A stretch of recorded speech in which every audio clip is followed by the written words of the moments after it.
Jadi besok nanti insya Allah bawa kita itu ya, Qutul Habibil Qarib ya. Kitab yang kita biasa baca kemarin tuh, yang dibilang Tausyih, bawa itu nanti itu. Itu kitab yang ahli aneh baca itu asal itu. Tapi kayaknya aneh bakal baca itu doang kayaknya sih, kayaknya. Nah, kayaknya. Paling sama ini nih, Rahmatul Umah doang nih. Rahmatul Umah nggak terlalu dilibat bahasanya. Kalau yang ini nih, itu Mujtahid nih, ini dilibat bahasa nih. Ini bahasa dilibat. Yang udah belajar usul fiqh baru paham nih bahasa. Yang udah belajar usul fiqh, kita kan fikihnya baru belajar awal. Usul fiqh kita belum pernah belajar usul fiqh. Ada yang belajar tapi nggak habis, kan begitu. Jadi pas bahasa usul fiqh kita nggak ngerti. Ada asar mu'arid, ada mu'arodah, itu nggak ngerti kita akhirnya itu. Ada kayak orangnya bingung, kayaknya dalam-dalam, ente nggak. Itu kan bukan dalam nih. Nerangin dalam-dalam nggak percuma, bukan makanan kita. Kalau yang makanan memang makanan di belajar agama yang memang dalam dia punya belajarnya, kita enak nerangin dia paham. Kayak ente udah belajar sholat nih, ada nerangin nih. Ini bab pertama, fa'ala yaf'ulu fa'lan wa maf'alan fahuwa fa'ilun wa dzaka maf'ulun uf'ul la taf'ul maf'alun maf'alun. Paham tuh, udah tahu. Oh iya. Yang belum pernah belajar kita bilang gitu. Apaan fa'ala yaf'ulu? Kan begitu. Artinya orang sesuai yang kita ajak belajar sesuai dengan apa ya? Kadar dia punya akal. Nggak boleh kita ajak orang ngomong tuh di luar akal. Kadar akal dia. Ya, nanti mungkin insya Allah yang dibaca kayaknya cuma 2 doang kayaknya sih. Besok kali bacain doang nih Rahmatul Umah ya. Qutul Farok ini cuma bolang-bolang doang itu. Dan jangan ada minta lagi kitab ya, jangan ada lagi kitab ini enggak ada yang mau deh. Ada pengalaman di sini. Yang minta ada mampus yang minta di sini. Ini sampai halaman 7 bacaannya. Wa'idha di bawah ya. Bismillahirrahmanirrahim. Alhamdulillahirabbil alamin wassalatu wassalamu ala asyrafil anbiya'i wal mursalin wa ala alihi wa sahbihi ajmain. Qala Syekhul Imamul Muallif rahimahullah wa adaman naf'a bihi barakati ulumi wa bikum fid dharaini amin. Qala radhiyallahu ta'ala ankum. Bismillahirrahmanirrahim. Faslun, ini sebuah pasal. Wa idza madha 'alal luqatati haulun, kalau sudah lewat setahun atas barang temuan kemarin ya, kita kan wajib umumin itu selama setahun penuh, dan diumumkannya itu barang temuan di tempat-tempat umum, ditemukan dekat itu barang. Kita nemuin dekat, misalnya dekat masjid, nah itu dia itu umumin tuh di sekitar itu, masjid, mushola, pasar-pasar, umumin semua tuh, itu diumumin selama setahun penuh. Nah kalau seandainya dilewat selama haul itu setahun, makanya istilah haul guru A, haul guru B, maksudnya apa? Sudah apa? Udah mendak setahun. Ke Jakarta mendak setahun, datang setahun lagi dibilang haul tuh. Jadi kalau ada barang luqata udah lewat setahun, wa tasarrafa fihal multaqitu binafaqatin aw bai'in aw sadaqatin. Kemudian yang nemuin itu barang digunain. Menggunakan apa?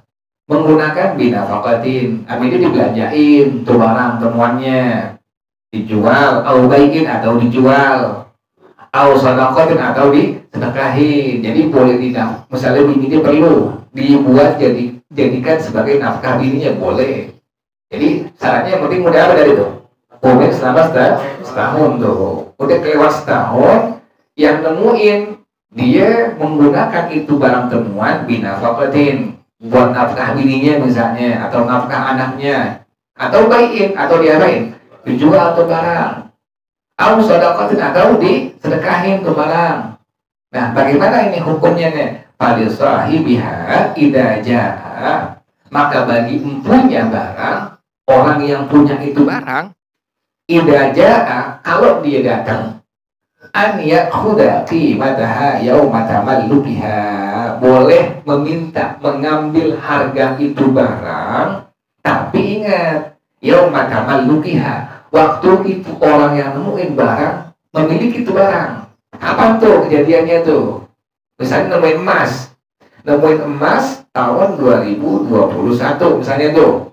Hubungan selama setahun penuh sampai tahun 2022 tuh. Setahun. Yang punya butuh uang buat nafkahin anak bininya. Kemudian dikasih ke bini ke anaknya tuh. Nah, yang punya itu emas datang. Nah, ini bagaimana hukumnya? Maka yang tadi, yang itu orang yang nemuin, yang punya barang tadi boleh ngambil minta dari harga itu emas kepada orang yang apa tadi? Yang menemuinya sudah memiliki itu barang dia. Pendapat siapa ini? Inna Abi Hanifah. Tapi ingetin, waktu dia sudah apa?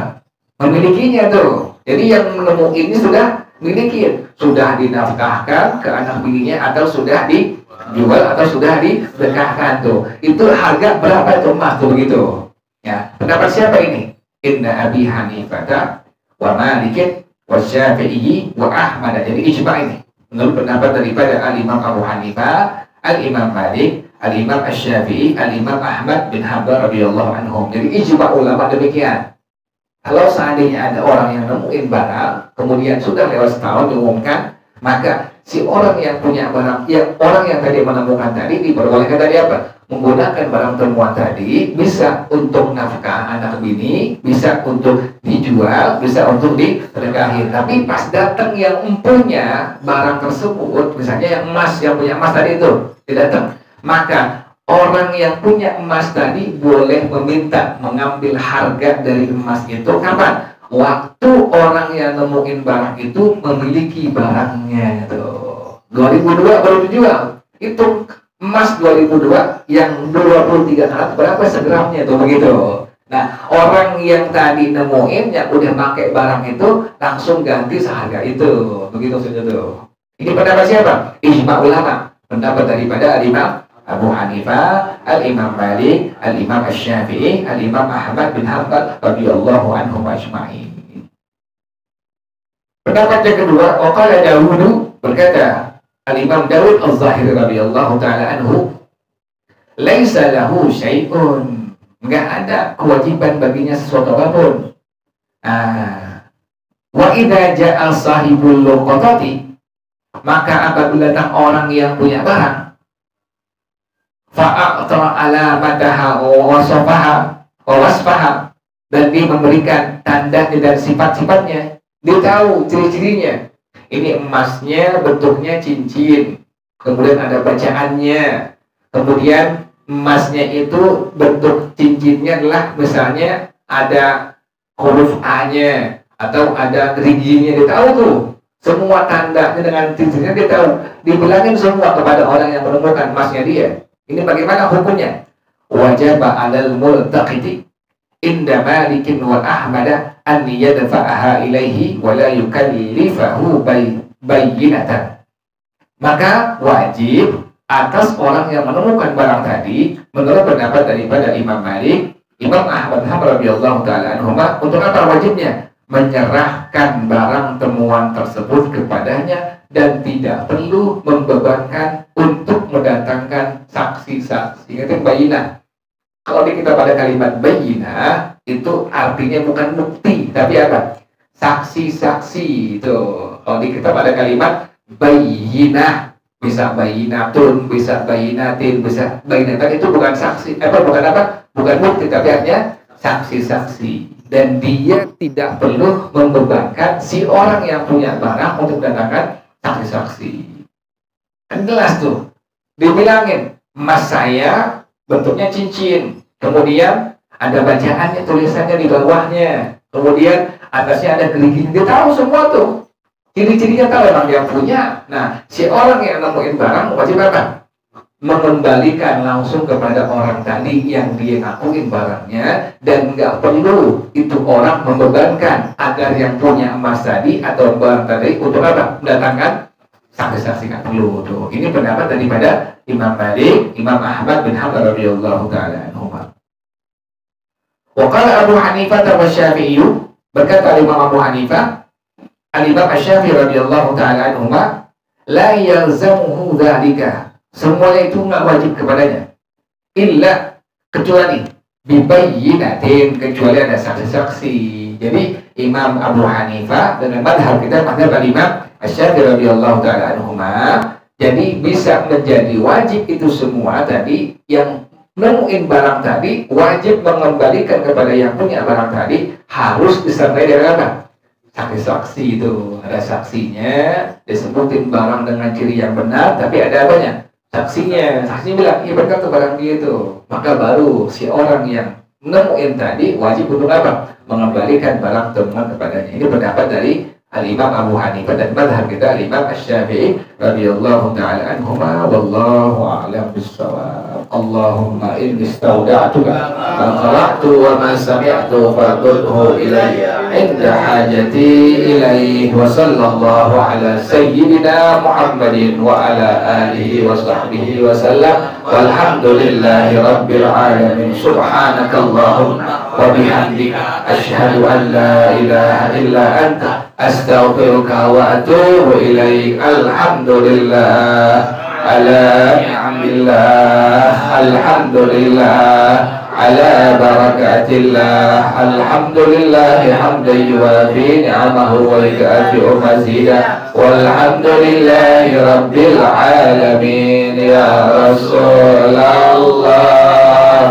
salamun alaik ya rafi'ash sya'ni wad darajih. Ya Rasulullah, salamun alaik ya rafi'ash sya'ni wad darajih. Ya Rasulullah, salamun alaik ya rafi'ash sya'ni wad darajih. Allahumma salli wa sallim wa barik alaihi wa ala alihi. Wassalamualaikum warahmatullahi wabarakatuh.